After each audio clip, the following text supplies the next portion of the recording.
Hey guys, welcome back to my channel, Marsha's Mind. I'm Marsha, and what's on my mind today? Money and the third secret in a millionaire's mind. Stay tuned.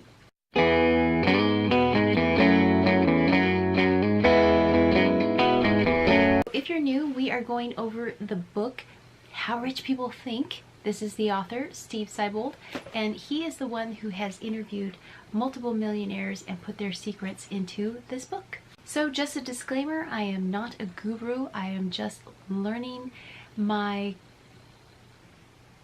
just learning just like you, and I'm figuring out my craft out in the open along with you. So let's see what we can learn from this book today about money. The third chapter is called Middle Class Believes Hard Work Creates Wealth.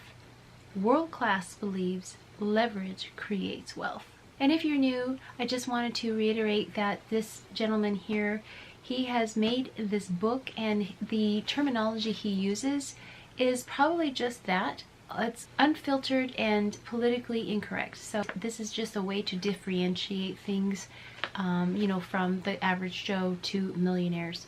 So this is the way millionaires think. So yeah, here we go.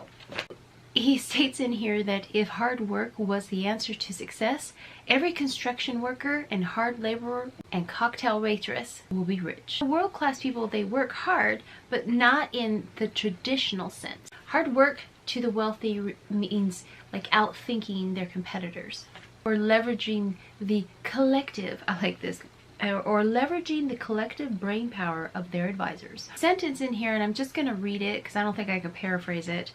It reads, the wealthy strategically focus their efforts on the most profitable areas of their business while leveraging their contacts, credibility, and resources to maximize the results of every action they take.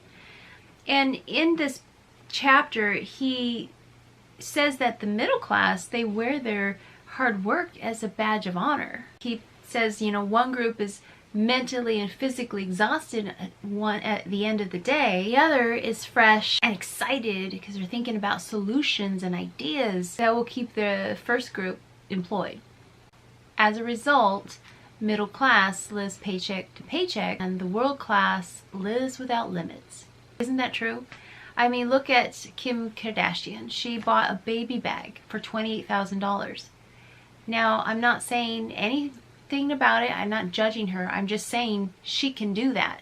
Whereas $28,000 is almost like somebody's income in the middle class, living paycheck to paycheck. There's a sentence here that reads, the only real difference lies in their approach and ability to use leverage in place of linear effort. The average person is playing life's proverbial slot machine, while the wealthy own the slot machine. So he states in this chapter that the beauty of living in a capitalistic society is that the middle class man can do what is necessary to become a wealthy man, to change their thinking, to capitalize on the concept. And most people don't do it because they're either unaware of how they can think differently or don't believe it's possible. Sometimes we self-sabotage ourselves, and it's like, we're like, no, that's not safe. That's not how it works. That's not what you do. This is your safety zone. You go to work, you get your paycheck, and you go home, right? Either way, he says that the wealthy will sit there and amass fortunes while the middle class sits on the sidelines wondering how they're going to pay their bills. Start thinking about how you can use leverage to become more successful. The quote in here is, people with leverage have dominance over people with less leverage. In other words, just as humans gained advantages over animals by creating leveraged tools, similarly, humans who use these tools of leverage have more power over humans that do not. So saying it more simply, leverage is power. If you remember in the chapters before this, we were saying how the wealthy think of something that they could make, something that can help solve people's problems, give someone a service, a solution, So, critical thinking question, what were you taught about hard work while growing up? The action step is to make a decision to let go of any limiting beliefs regarding hard work.